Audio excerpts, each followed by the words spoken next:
Now, obviously, women were working hard in homes, but when we saw a lot of labor-saving devices introduced into the homes, we find women with lots more free time. And consequently, they're thinking, I'm not doing anything productive. I should be doing something beside just sitting around watching the dishwasher work. Hi, I'm Evelyn Rae. Welcome to the Caldron Pool Show. Today I am joined by pastor, by author, writer, podcaster as well, and I believe he's also an illustrator, which is very interesting, and that is C. Wiley. Thank you so much for joining me today. Well, thanks, Ray. I'm honored to be with you. Now, obviously, I'm very familiar with your works. I've watched many of the lectures you've done. I particularly enjoyed the one at the university that you did where they tried to send you packing. You showed a lot of grace and humility with all of that. But not only that, I've really appreciated your books. In particular, you've written one recently called The Household and the War for the Cosmos.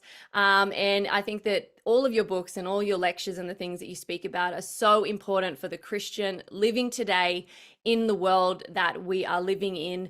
And so I really wanted to sort of go through some of the things and themes and subjects that you bring up in not just that book I mentioned, but a couple of your lectures as well. But before we dive in, I was hoping you might be able to give a short introduction for yourself for the audience who are tuning in today.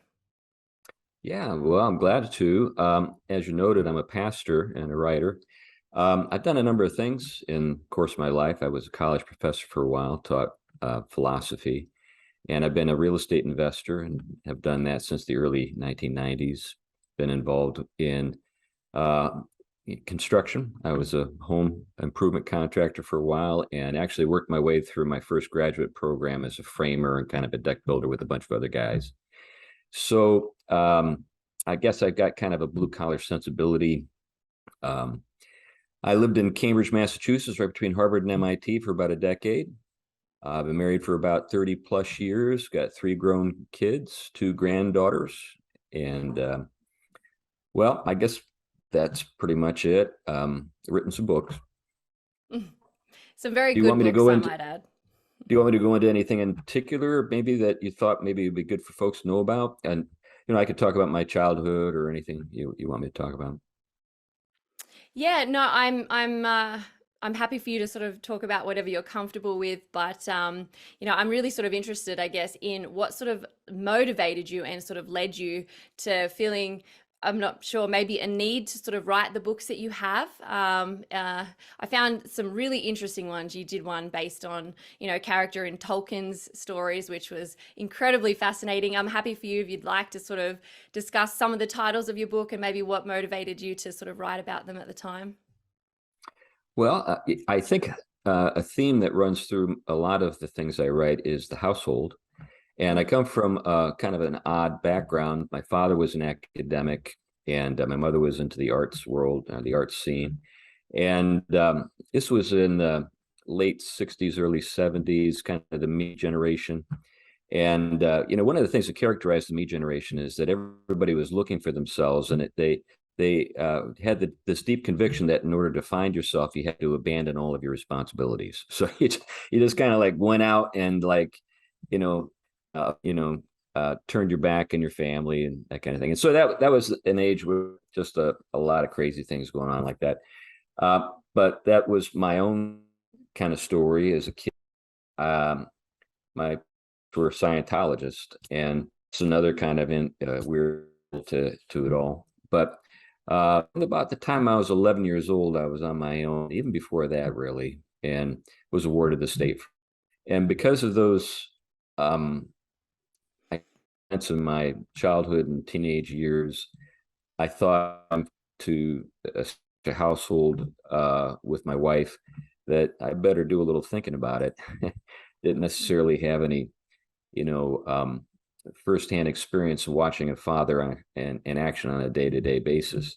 So, because I have a background in Western culture and Western thought, that sent me on a quest to understand how the household was understood in antiquity and really right up until just about 150 years ago. So there are a lot of things that I draw on that would have been kind of common sense once upon a time, and now seem like brand new things because Mm. we've gotten so far away from those things.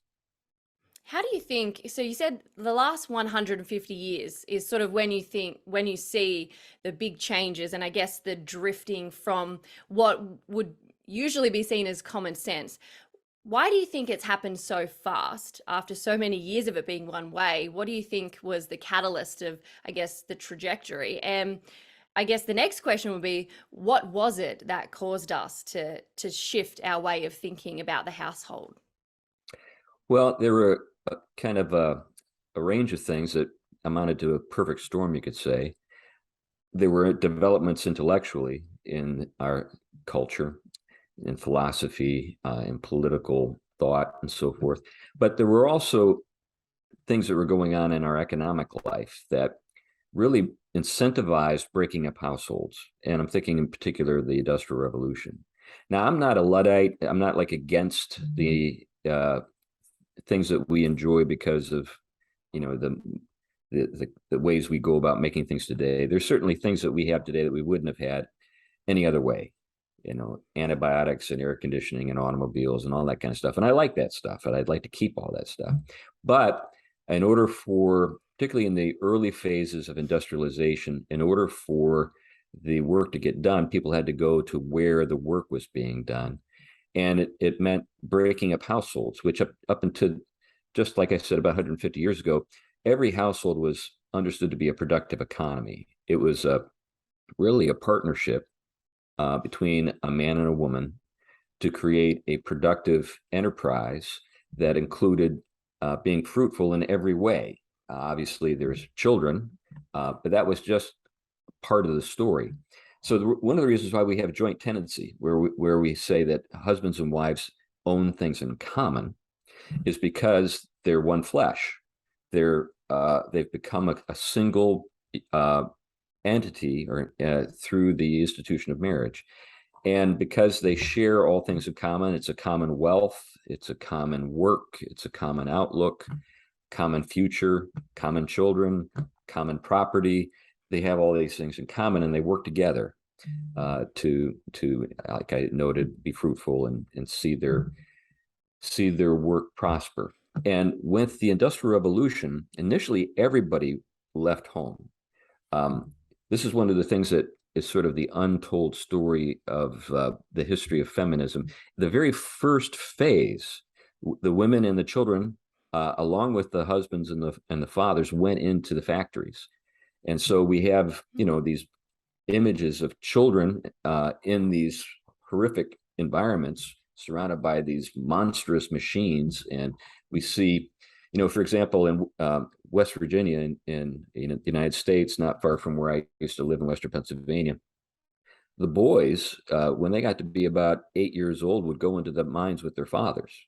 And we have pictures, photographs of the boys, and they were a big help getting into small spaces that the grown men couldn't get into. And they were brought into the mines because they had worked with their fathers before their fathers were miners. They worked on the farms with their fathers. Same thing with the daughters and the mothers. That's why the mothers would take small children with them into the big textile mills and stuff like that. And it was initially a movement, sort of a progressive cause to get women back home. That was the thing that we've lost sight of. Is initially it was, we need to get the women and the children out of here. So, get them back home so that they can keep the home fires burning, and, keep the households, in order, and so forth, and make sure that the kids are taken care of. But the fathers never went back. And that was a huge problem, because what that meant is that children were separated from their fathers, wives were separated from their husbands for 8, 10, 12 hours a day. Come home, they were exhausted. Now, before, a lot of hard work on the farm or in the smithy or whatever, but father out back, right, in the house, you were involving him with the work. Oftentimes, wives were involved with the paperwork, or the sending out the bills, or taking care of the facets of the business that would free up their husbands to do the work itself. So it was a joint enterprise in every area of life. But once the Industrial Revolution occurred and we had this separation, what we end up with is a lot of the sort of problems that we see today. Eventually, what occurred is the workplace was the place where people were praised for their contribution to the larger community. And this created a kind of envious sort of outlook on the part of some women who wanted to be part of where the action is. And that was part of the story for women wanting to get into the workforce. Because what occurred in the process is the workplace was now someplace else, and the home was reduced to kind of a recreation center. It was a place where you went at the end of the day to just sort of get away from work, kind of rest and recuperate so you could go back to work. Now, obviously, women were working hard in homes, but when we saw a lot of labor-saving devices introduced into the homes, we find women with lots more free time. And consequently, they're thinking, I'm not doing anything productive. I should be doing something beside just sitting around watching the dishwasher work or whatever, And so that was kind of the practical side of the feminist movement. So there's something in that that's perfectly understandable. Everybody wants to contribute. Everybody wants to be productive. Everybody wants to feel like they're doing something important. And now everything that's considered important is done someplace else, where everybody's watching television and eating microwave dinners and stuff. That's what's occurred. But anyway, that the kind of the principal thing when it came to the practical side of the transition was the Industrial Revolution. So it seems, from all of that, it seems like what started off as maybe good intentions, trying to, I guess, pursue technologies that would advance the human race and advance the household, advance families, make living somewhat easier and more comfortable things. And I think we see this often with a lot of things. It starts off with really good intentions, but then it always ends somewhere very separate to where it begun. And I guess, the Industrial Revolution, obviously from what you said, it kind of started that way and ended somewhere different. And it sounds like it was almost unintentional, but I wanted to ask you as well, do you think that there was deliberate sabotage in that movement as well? Do you think that there were people, or I'm not sure how else to describe it, but do you think that there was deliberate intention even back then, 150 years ago, to almost break down the household? Because 2022, you look at it today, everything seems to deliberately be against the family and against households. Do you think that was also present back then as well? Oh, yeah. I mean, there have always been people who felt that the responsibilities and the duties of the household economy were stifling. They wanted to slough them off, and we can look back and see examples of that in the 19th century and even earlier. But there was also a kind of incentive to break up the household. So this is another I think, I guess, told episode or episode history of the Industrial Revolution. Many of the supporters of feminist movement in terms of getting women into the workforce alongside men were big business owners. There was a profit motive that came into play. So a lot of business owners obviously knew that women are capable of very productive work, and wanted to get them into the workplace so that the businesses that they owned could be more profitable. This is something that we have a lot of evidence for in the United States in terms of what was going on in the early 20th century. But then there's just there are, I think, spiritual dynamics that are in play that have to do with the fact that it's through households that we come to have an understanding not only of who we are, but who we're accountable to, and ultimately what it's all for. So when we think about Scripture and how salvation is portrayed in Scripture, and how we understand the nature of the church. Most of the language is drawn from the household account. We think about the church, as our mother, and we think of God as our father. And it's because of the language of Scripture that we think in those terms.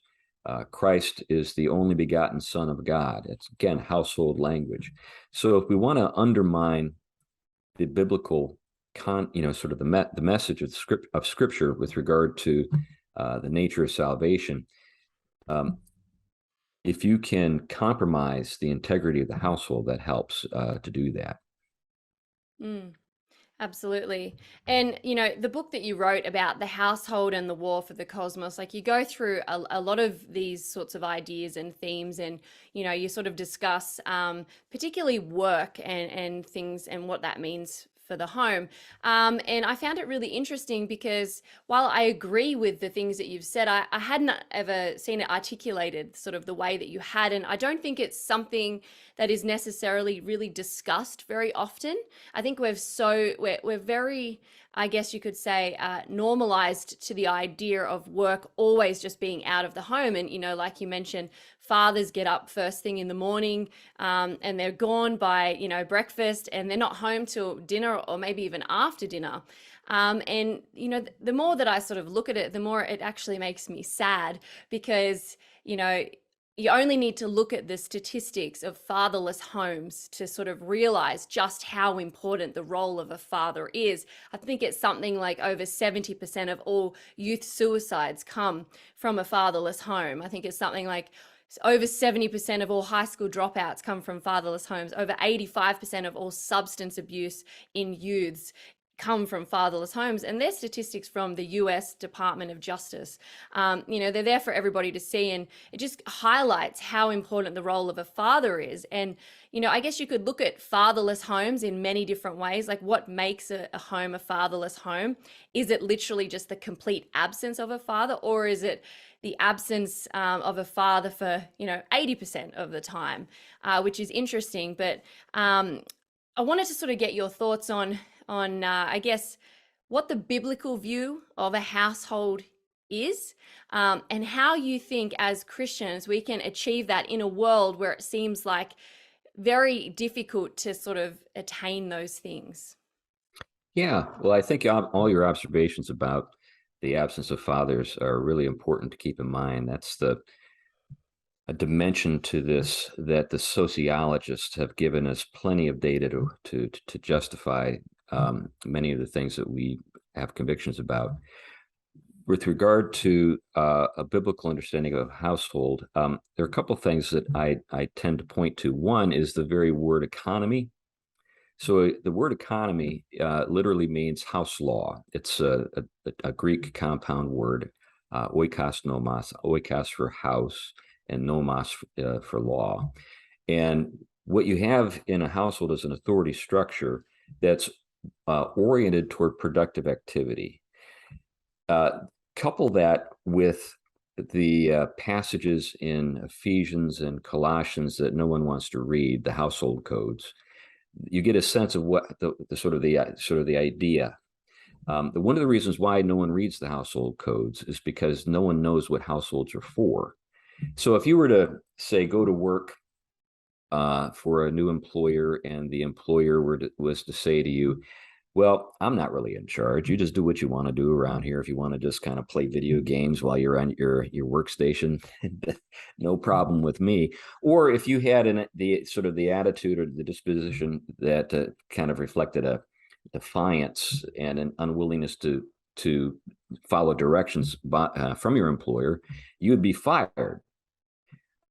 We don't think in those terms with regard to households because we don't really know what they're for. But if we had an understanding, of what they were intended to accomplish, then all of the stricture associate with old-fashioned household and with what we see in the household codes in Ephesians and Colossians, so it makes sense because in that light we realize, oh, okay, how intended to the members of those households. And what does that mean? Well, it literally meant working together to produce the things that they needed for a livelihood. Could be that's the easy way to visualize it.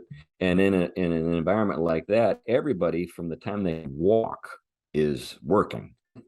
Now, it doesn't mean it's all work and no play, but it does mean that even little children, 3 years old, are going out and gathering eggs from the hen house and things like that. They're engaged in the and then because they're engaged in the productive labors of the household, they have a sense of their own importance in the household, the fact that they contribute to its welfare, and they actually learn some skills. They are doing things that help them to develop a sense of who they are and confidence and so forth. So households, biblically understood, serve the interest of those who are members or reside in the households, but also in a larger sense and in the ultimate sense, households are ordered to the glory of God. It's through this common labor that households glorify God.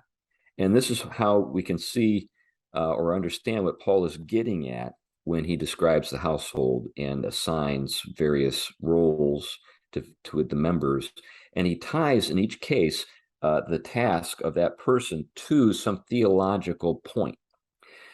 So a father and a husband needs to think of themselves as performing their work or performing the tasks that a father or a husband is relied on as unto the Lord, right? But also, in a sense, reflecting the very work of the Lord as it pertains to the church. And likewise, wives have a role, children have roles, and it all works. And when it works in the way that it should, in an atmosphere of ordered love, then you've got a beautiful thing. I often think that we're almost trapped in a toxic environment because we're almost put somewhere where it feels impossible to remove ourselves. I often speak about motherhood, and I often speak about, being the woman of the home and taking care of your children and homeschooling and doing these things. And I'm often confronted with a lot of people who say, I actually would like to do that, but I can't. And a lot of people say to me, we need the double income to survive. My husband needs to work and I need to work. Therefore, I can't raise the children and school them. They have to go to school. There's just no way of getting around it. We'll lose our home. We'll lose our livelihood. We'll be struck into poverty. They're things that I'm often confronted with. And I wanted to sort of ask you, do you think that that's a lie, that we can't get out of those situations? Or do you think we're genuinely in a really difficult situation, culturally speaking, with the way we've set work up in the household, and we almost need reformation at that level before it can sort of translate practically? Or like, how would myself and anyone else sort of confronted with those ideas and conversations, how would we sort of respond to people who come at us like with those sorts of questions? I think it's a both and scenario. I think that we do see things as sort of working against us in larger culture. This is something that is very different than our ancestors had to deal with. Our ancestors dealt with is the fact, sort of a reality in which if they didn't do these things, they'd die. So there were no multinationals, there were no, bank, institutions with regard to financing and so forth that price things out of reach. So that's true. But at the same time, there are things that we can do right now, no matter where we are, that move us in a direction that we want to move in with regard to these things. So I would say that it's in many cases not going to happen overnight, but you can make progress and you can set some goals, and the progress is going to include a range of things. One of those things is lowering your standard of living so that you can live within your means. And that can be actually something that is very rewarding and and very feasible. It's feasible. It can be done. Mm. And there are a range of resources out there with regard to how to go about that. But I also think that there's a sense in which we can, right from um, the first phase of these things, do small things that move us in the right direction. Anything from gardening to approaching the education of our children differently. You mentioned homeschooling. I'm a big supporter of that. Um, so when we think about a household economy, historically, it was understood to kind of have two parts. There was the subsistence economy, which is the things that a household does to take care of itself. Everything from childcare to elder care to growing your own vegetables, that kind of stuff. Then there was the stuff that you did for the market, the stuff that you made to sell. And in the world that we live in today, I think you're going to have to do both. You're going to have some kind of hybrid. And if it's feasible, I encourage people to do both. But you can always start with the subsistence side of things. Just what can we do? Very often, couples find themselves in a situation where, say both are working, and one half to 2/3 of the income of the woman is going to pay for childcare. At the and so you really should, if that's the case, rethink how you've ordered your life and say, can we find a way to live without that additional third, and bring the children home to be with mom, and let her be with them. And that's going to be a very rich, enriching and rewarding experience when it's done well. So any thoughts about how to? Mm. Yeah, it's really challenging because it does feel like it's the first time in our lives that, well, in modern history, I guess, that we have been sort of had forces fighting against the home. Like you Yeah. mentioned, even part of the Industrial Revolution was to better the home. So it really has been this shift, and it's really challenging for particularly young families to try and navigate through these waters, these murky waters, and trying to figure it out. And let alone Christian households as well, who are trying to raise their children to the glory of God through their home and their household. So, it is tricky. I don't think there is a one shoe fits all, other than scripture. I think scripture has all the answers that we need. How that translate practically to our lives, it might be different for every household, but I've always appreciated your view of the home. And I like the fact that, the home is where the good work should be done for men and for women and even for children. I love that you speak about that, because it is important for children to feel useful. I think that's so important in their development as well, which is things that, you sort of mentioned. What do you think a biblical view of children working in the home should be? Because a lot of people might hear that and go, you shouldn't make children work. But how would you view children in the home working, and what does the Bible sort of say about those things?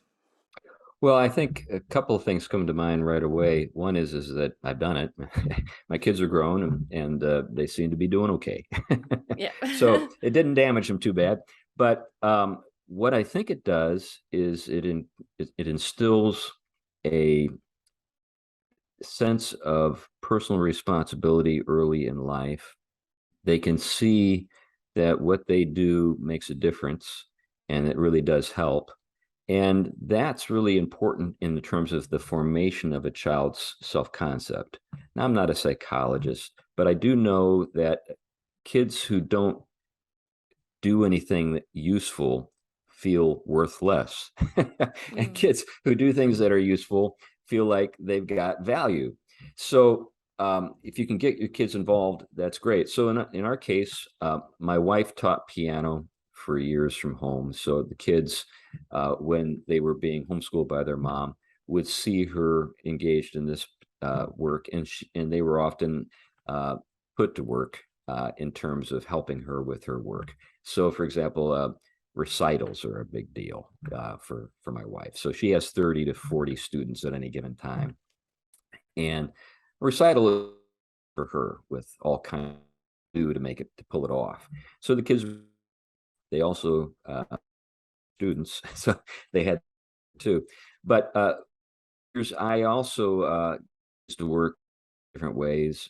I've been a state investor, as I mentioned, and at one time I had 18 properties in 3 states, and always pulling the kids into different things. Sometimes I'd pay them, some it just kind of depended on the nature of the thing that we were engaged in. But in every case, the kids knew that what they were engaged in terms of working with the family enterprise was enriching to them. And occasionally I would say things to them like, this apartment building that we're working on is someday going to pay for your college. And it did. So Mm. when they worked with me alongside me in these different things, these different endeavors, they did get something out of it. And maybe occasionally, a little spending money, but in terms of the long-term outlook, uh, things that help them with their education, but also things that they'll inherit someday. In fact, I talk to my Mm. kids about that sometime. Which apartment building do you want? That kind of stuff. Yeah. They've kind of told me what their interests are, with which ones they're interested in. Mm. I have to die first, so it's going to be a while. But anyway, that's kind of part of the picture. But I think getting the kids involved is good for them, and it's good for the household. And anyway, I guess that Mm. says it. If there's anything else you want me to talk about related to that, I'm happy to. But those are things that come to mind. Yeah. No, I agree. I think that you can see it. Like I've seen it myself with kids when they feel useful, when they feel like they've done something, they get like this glow about them and a joy in the way that they speak. And that's at such a young age. And it's amazing. I think the long-term effects of having that type of relationship with your children in your home, I think is going to help them to grow up to be people who are incredibly beneficial to society and to then their own homes when they create their own homes and they cleave to their spouse and create a new sort of family and a new household. So yeah, I'm all for putting the kids to work, doing Yeah. whatever they can to make them feel useful and valuable to the family for Yeah, sure. so my like I said, my children are all grown, and I actually continue to work with them. So my oldest son, he's an audio engineer and works in the music industry in Nashville, and we're interacting almost every day. He's the guy that produces the podcast that I'm a part of, and in fact, he and his wife and my granddaughter are flying in tomorrow because we're doing a big conference, and he's going to do all this stuff with that, and it's actually going to be on Canon Plus. And second son, he manages real estate back in Connecticut. So I'm on the West Coast now, but we still have property back on the East Coast. And so my second son and his wife and our other granddaughter live there, and he, takes care of all that stuff.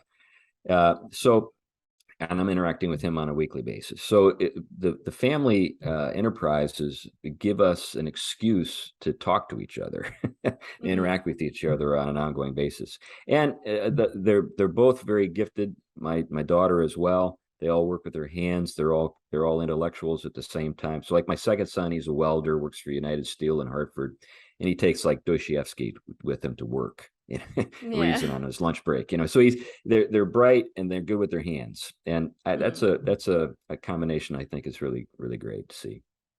Yeah, definitely. It is. I think we need more people who are bright, who are good with their hands in society. I think, it's interesting. You sort of mentioned like a few questions ago about technologies, how microwavable dinners and watching a dishwasher kind of limited, I guess, our purpose in the home. And, I often think that as nice as it is to put clothes in a washing machine and press a button and it do the work for you, we have had a lot of discontentment with that. And you would think, why is there a lot of discontentment when things are getting better? And I think what it is we have lacked our purpose. We've lacked, I guess, a desire to do things with our hands. That goes for men and for women. And I think this is why you look at like the 1950s and that sort of era as women being miserable. And I think that they probably were, because we've gone from a time when we have been good with our hands, where we've had to labor, and it's a labor of love for things, in our home, to just being, I guess,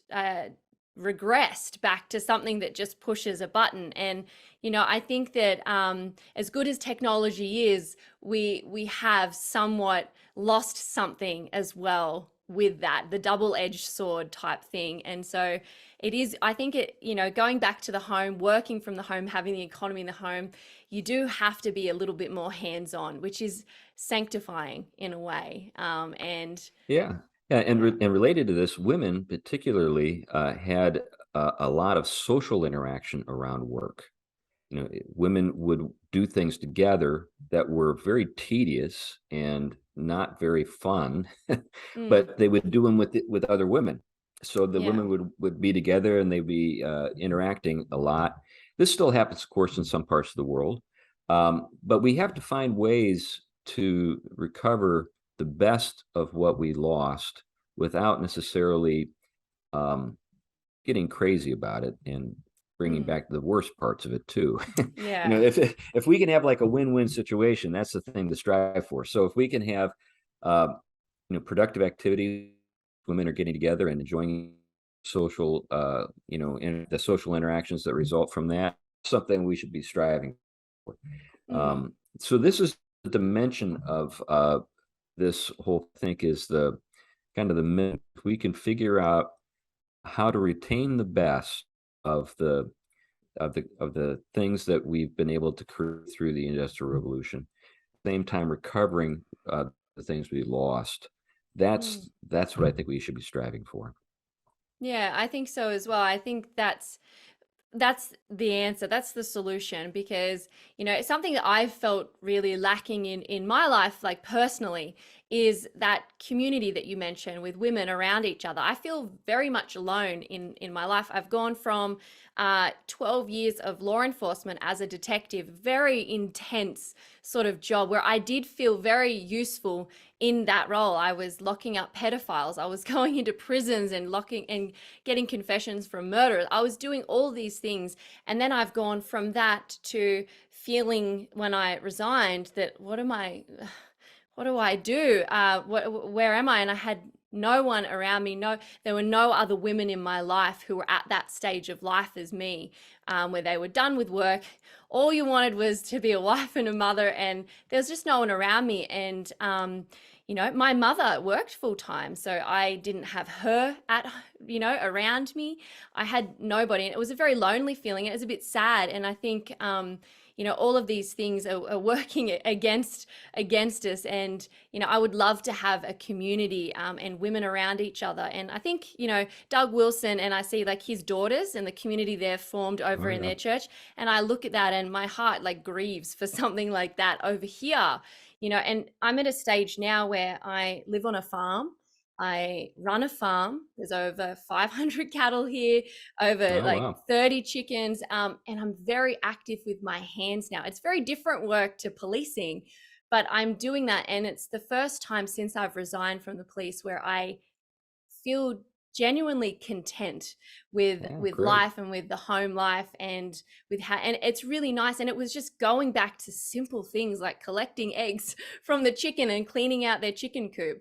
Like, it doesn't take a rocket scientist. I didn't need a badge to do it, but it's such a joy just to do these things. And it gets you sort of thinking about how feminism, and I don't even think it's modern feminism. I don't believe in this third wave sort of. I think feminism from the beginning has been really rotten with its intentions. And I think that feminism as a whole has led to some of the most discontent women in all of history. And you have to ask why. We have more rights than ever before. We're actually bridging on not just having equality, but special privilege now. Yet we're so miserable. And why is that? And you speak a lot about the toxic matriarchy, and I was hoping you might be able to sort of explain that and maybe how that links into sort of some of the things I've just sort of shared with you now as well. Well, yeah, I'm glad to. Of course, that was a title for a talk I gave at the University of Idaho, and the I won't kick you I out. yeah, well, I enjoyed it immensely. It was I'm one of these strange guys that kind of enjoys a little bit of I guess verbal wrestling. So it was an enjoyable event, even with all of the craziness. But what I was really driving at with that is something we've alluded to a little bit here, and that is kind of the infantilization of our society. We rely on authorities and experts to basically make all of our decisions for us. Um, our schooling system is essentially intended to create interchangeable, cogs in vast, uh, you know, business enterprises or government bureaucracies. And maybe in a certain sense that makes sense from a GDP standpoint, and I'm not even sure that's right. But what it all does is it creates a sense of helplessness and dependency. And um, again, we could say, well, there are some good motives. The intentions are fine, but the old saying, the road to hell is paved with good intentions Mm. is, I think, applicable here. We have to think about what are the outcomes been. We have who are despondent, unhappy, as you noted, and I do think that there's a kind of paradox that is kind of inescapable. Many of the more well, think about it this way: when we think about our ancestors, I knew people who fought in World War II, for example. That was a horrific thing to go through, but they look back on their experiences as some of the best days of their lives. There's something Mm. about the challenge of trying to do something very, very difficult uh, that requires teamwork, comradeship, Mm. sacrifice that brings out the best in people. And I think that in our quest for ease, comfort, for other people taking care of us, basically, there's like in the United States, there's a bus company called Greyhound, and their slogan used to be "Leave the driving to us." That we say, well, yeah, yeah, just take over life, federal government, and tell me what to do, to put on my face, tell me when to come outside, when not to come Mm. outside, take care of everything for me, relieve me of the burden, like manage my own life. Mm. That's what I was getting at with matriarchy, the sense that we have created a who never lets children up. She just controls their lives from cradle, and no one ever gets to risk, no one ever gets to fail. For example, in the United States, we have this joke, trophies for everybody. It's as though as a child, we don't want any child to the disappointment of actually losing. So like Mm. when my kids were small, we we've got baseball, and so we had a thing called t-ball, and it was very much a kind of mother-oriented kind of environment, even though the fathers were the ones who were doing all the coaching. But the idea was we don't keep score. That was one of the things that that was like a rule in the league, and we're not supposed to keep score. Well, anyway, I had a team made up of a bunch of boys that were kind of blue collar in background, and they were really athletic. And my son was on the team, and they would kill everybody at t-ball. The scores would be like 30-0, and they would ask, what was the score? And we said keeping score, but then after a few games, they started keeping score, Mm. and it was because they knew kind of, I guess, in their bones that matters. But another matters is knowing how to deal with disappointment, how to deal with loss, how to deal with not being on top. And I Mm. think that the the the the the, the joy that we go through achievement and winning is only as threat of actually losing is. So if we take away prospect that fail by changing the standards so that no one ever fails, I think that we're actually doing harm that ostensibly we're supposed to be taken care of. So that's what I was getting at with toxic matriarchy. Now, what we can find ourselves doing in a situation like I is we can fail to all appreciate those things that patriarchs do that are positive. are things that women provide in a home that are replaceable, that women only can do. And there are certain things that only men are capable of doing. And consequently, in this sort of environment where now nobody's allowed to fail, you're not even allowed to fail at being a man or being a woman. And these things have been drained of their meaning, and now it just has sort of been these God-given ways to be human, male and female, have been divested of their value. So now that they're just kind of trite, and if you want to be the opposite sex, sure, we'll all play along with you and call you by the pronouns that you think would be good to be used in your case and stuff like that. So I've kind of rambled a little bit. Hope I've gotten to something of the thing that you wanted me to get to.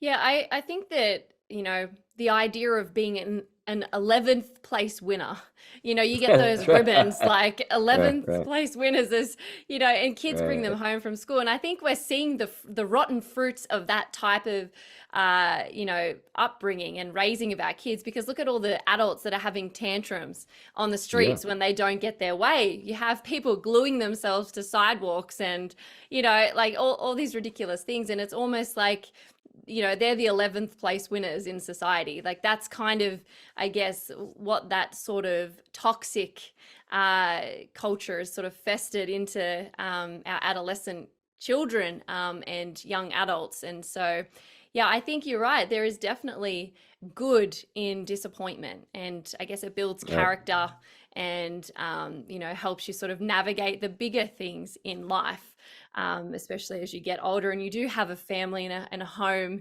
that you're trying to sort of manage yourself.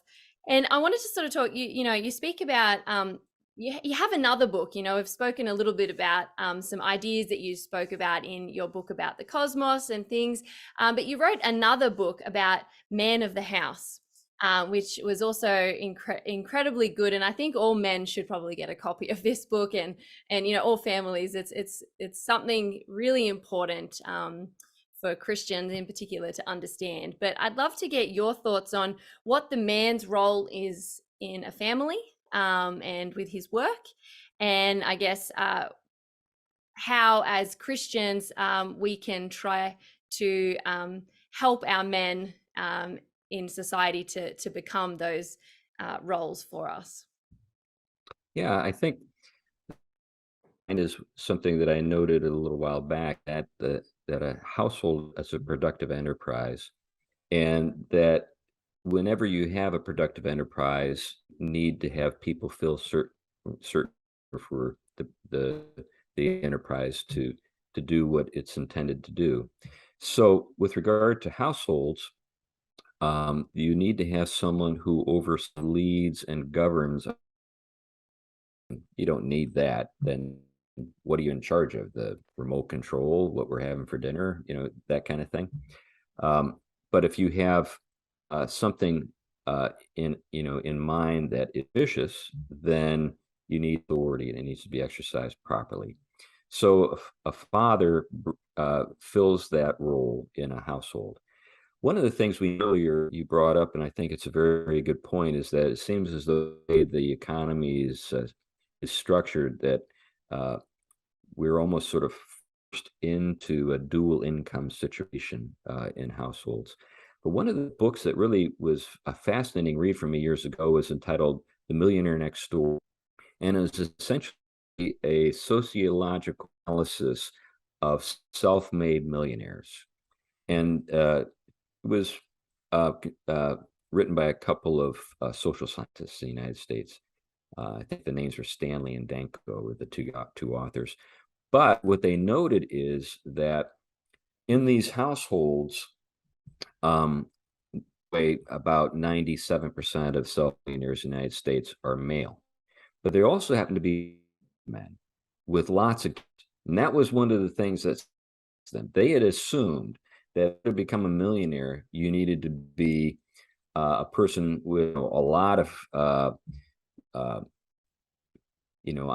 ability to earn money, but also your expenses low and kids are expensive. And so the idea that, if you want to get ahead of kids, but what they discovered is the exact opposite's the case.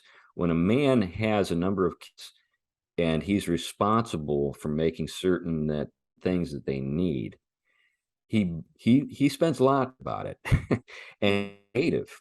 And in the process of getting creative and feeling the weight of the responsibility, it has a way of forcing him to rise to the occasion. And very often, millionaires were guys who had rise to the occasion. And a number of men in the categorized this way.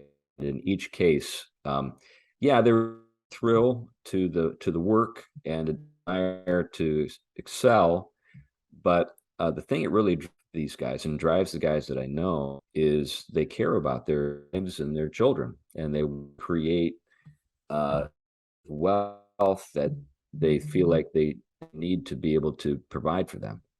Mm, So another thing that this does is it tends to push a lot of these guys into becoming entrepreneurs. Um, so a guy who has a lot of responsibility and gets creative, very often realizes, hey, one of the ways to do well in this world is to start your own business. Generally speaking, um, employees don't do as well as owners, so it mm, forces guys to sort of move in that do this in a way that is in harmony with the larger agenda of the house, and the household's interests. Bring in, bring in the kids, and you end up with something that really is a full thing to see, have everybody working together productively, and sometimes even getting wealthy as they do it. So getting back to the, what do we want a father and a husband to do? At a practical level, on a day basis, of course, a father needs to be present in the home. He needs to educate the sort of the dynamics of the household, and then needs to be as an example of productive enterprise and work, but also works, and he also needs to work with his wife and work with his kids as the household is seeking to further its uh, interests and achieve its goals. So I hope that's helpful. mm. Kind of elaborating a Yeah. little bit off the top of my head. So yeah, you speak about the role of a father, and the importance of a man of a home as well. How would you sort of describe the role of a woman? Because often we are told, we're sold the lie that the role of a woman is lower or lesser than the role of a man. I'd love to hear what your thoughts are about that, and also like what you view the biblical role of a woman in the home is as well, and how she fits into that biblical role of a man. Yeah, I think that women obviously brings something to a household that only women can bring. Of course, there are things that we know that are obvious. Women bear children and are absolutely indispensable, particularly with the raising of children in the early years. So there's that, but there are features to a godly woman's character and deportment that leaven and beautify a household and are indispensable for truly, um, I guess, worthwhile household life. I know that in my case, without my wife, I'd be very badly off. I think that I would survive, but maybe thrive would not be the case. you know. So, and hopefully she feels the same way in regards to my role in her life. But it's a partnership. Uh, we sometimes get fixated on the flow chart. The flow chart has to do with who's in charge and who's doing what and that kind of thing. But I think that the thing that we have to keep in mind is that it's a mutually enriching arrangement, that both parties are enriching the other party, but also building up uh, the wealth of their home in a range of ways. Now, when I say wealth, I imagine many people immediately their minds go to dollars and cents or whatever the currency is in the country that they live in. That's not that's part of the story, but that's not the full story. I think when we think about, I've been in homes that are owned by very wealthy people, but that's the only thing that you can characterize as wealth in their homes. They're poor in every other respect. And I've been in homes that are monetarily just getting by, but are very rich in many important respects. And I think as a husband and wife work together, the love and the mutual regard and the care that they give to one another is a beautiful thing to see. And then when they can turn outward and practice hospitality and pour themselves into the lives of their children, again, this richness is extended and expands, and is a blessing to anyone who gets to be a part of it or enjoy the benefits of it. So when it comes to the relationship between a husband and a wife, there are things that each sex brings to the other that God has intended for that sex to give to the other. So these are not self-serving sort of attributes. They're virtues that are intended to be a blessing. And I think that one of the things we've lost our ability to do is to think about men and women in a way that focuses in or sort of gets our attention or draws our attention to the features of the male and the man and the woman that are irreplaceable and can not be sort of substituted for. And once this is something our ancestors did quite well. There was a sense in which our ancestors have been maligned and libeled, and we don't actually go back and read the things that they said or thought with regard to many of these matters. We've got a story that we've been given, a narrative that paints them in the worst possible light, and we accept that and don't question it.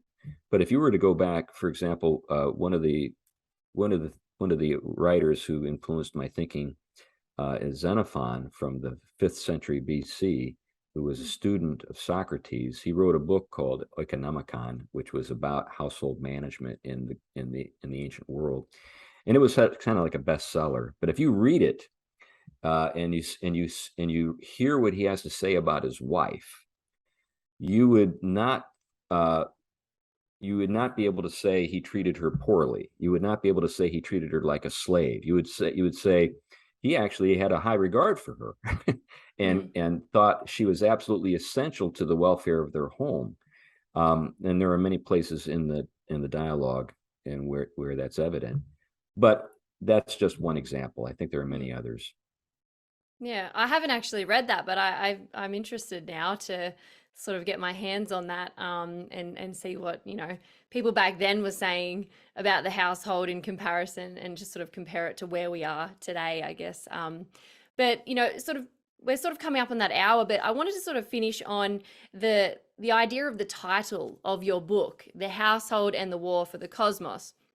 A lot of people are probably wondering, what does he mean by cosmos? And you did a little sit down with Doug Wilson that I watched, and you sort of elaborated on what that actually means. And I'm not going to attempt to butcher it. I'll let you, if you don't mind, in your own words, sort of tell us what the title means and why that's sort of significant to the themes in this particular book that you wrote.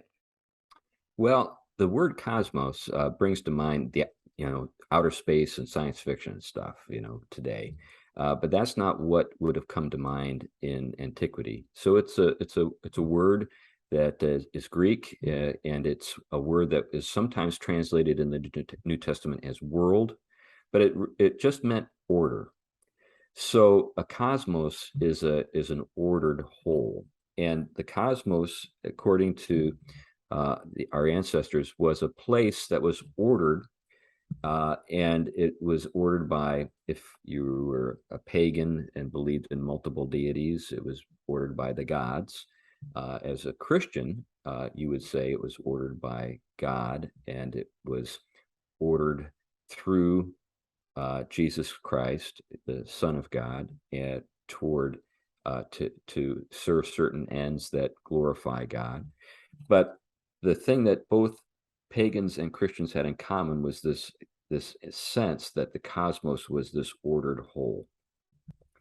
And households were miniature, or you could say microcosms, miniatures of the cosmos. And that was how people thought about things. So it was sort of like nesting dolls. If you've ever seen Russian nesting dolls, you get a big doll, you Mm, take it in, take the top off. There's another little doll inside. You take that, mm. there's another little doll, and you just keep going till you get the tiny little doll. But that was kind of the way they thought about the cosmos. A household, in some sense, was a reflection of this larger order. Now we've lost that. We think of the cosmos as just some kind of vast, empty, cold machine. And that's one of the reasons why we can't find any meaning just in the very sort of common things that make a household what it is. But in the past, everybody would have seen that in some sense, a father represents a very large reality, a very large truth. A mother represents a very, significant reality and a very large truth as well. And these roles that they perform in their households are not just their own private affair. They are in some sense connected to this much bigger story. Now, how does that play into the title of my book? Well, in the book I wrote, I try to demonstrate that this is exactly what the Apostle Paul is talking about in the book of Ephesians, where he describes the household as something that gives us a little window into the end of the world. Now, when we think about, uh, you know, the Christian understanding of the end of the world, we're actually talking about something very, very good. Uh, where we see a household at the very largest level, God's house, in which the church and is the bride, and Christ is the groom, and the way the story ends is with their marriage, and Mm, that's something that we're looking forward to. But that means that our marriages today, in some sense, are supposed to point toward that and in some way reflect that. That means that each party has a pretty big role to play, and it's mm, not just about what's in it for me. Now that's important. We obviously need people to find joy and contentment in their home lives, but I think part of the reason why we find so little of that is because of the fact that people can't see what it's all for. They just think it's just for them, so they get wrapped up in themselves and lose sight of the big picture. And the point I tried to make in the story is if we order our households to reflect this grand order, then our households should be joy filled in the same way that we see the joy of the saints in the presence of their Savior at the end of all things. So that's my point. mm.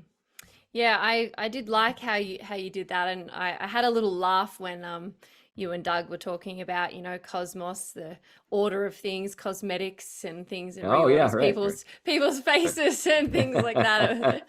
It was very good. right, But right. yeah, you've written another, well, a number of other books as well. I'd love to sort of get into all of them here with you, but we're sort of short for time. But where can people get a copy of not only the book that we just mentioned, but all your other copies of your books? If you're a Tolkien fan, there's one in there that you should definitely get. But where can people go if they want to get a copy of your books? Yeah, well, of course, Amazon is everywhere, and you can get them there, or you can go to Canon Press, which is I think just spelled with CANON, canonpress.com. I think that's the uh, the website, but you can buy them there. You can get them through your local bookstore. People can order them, that way.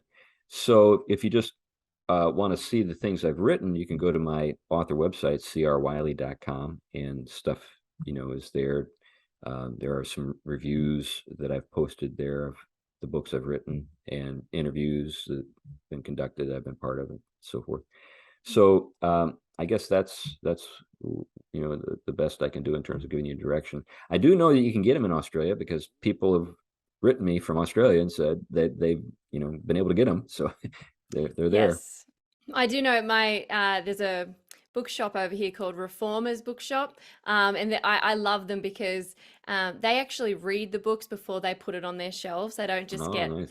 and they're all sort of Reformed theology and all from that. So you can pretty much walk in there and pick up a book and know that you're not going to go home with something Right. heretical or something, Right. Right. that you probably don't want to be giving to your kids to read. So they're a really Right. great bookstore, and I do know that they stock your books there. So I'll be Great. sure to put the link here for people who are listening in who might want to go purchase one. But have you got anything on the horizon in terms of new books that you're wanting to write? And, Oh, and yeah. if so, what are the sort of things that you want to sort of talk about in the future in your books? Yeah. I'm actually working on 4 books right now. Yeah, Just a few. it's funny. Yeah, yeah. It's funny. I've got friends. Doug's a friend. I've got other friends who are writers, and some of them are much more prolific than I am. I remember one time I was talking to Doug. I said, "Doug, man, you crank them out. How many books you got you're working on at any one time?" He said 5. So I don't know how he structures that, but for me, I've got 4 I'm working on. So I've got a young adult fantasy series, and the second book in that series is nearing completion. I'm working on a children's picture book that I'm illustrating called Daisy. It's a story that I made up for my daughter when she was small. And it's one of those things you make up a story and say, I think that might have some potential. And it stuck with me, and I've been working on that. I'm working on a commentary on the Book of Acts. That's a long-term project. Yep. But the book that I'm working on right now, that hopefully will be out in the spring, is entitled How to Defeat Communism in Your Spare Time. And Okay. it's about some of the things we've been talking about, but essentially um, dealing with totalitarian sort of government overreach. Hmm. Probably very helpful moving forward. I think, historically speaking, like if you look at history, the government don't get better with time. They tend to get worse and take Yeah, more right. power, and they don't really give back that power. You kind of have to take it. And, Yeah, history does, it shows what can kind of happen. So I think as Christians, that book is probably going to be particularly helpful as we navigate through these uncharted waters sort of going forward. So I'm really excited about those. And yeah, it's also fascinating to see that you are an illustrator as well. Just tack that on there, as well as all the other many giftings that God has blessed you with. But I do want to thank you very much for coming on today with me, and sort of giving me this time. I really appreciate it, and I've really appreciated your work over the years, especially being in Australia and somewhat, I guess, feeling in the minority in way of thinking. yeah. So thank you very much. Well, you're welcome, Evelyn. It's been great to be with you. Thanks for having me on the show.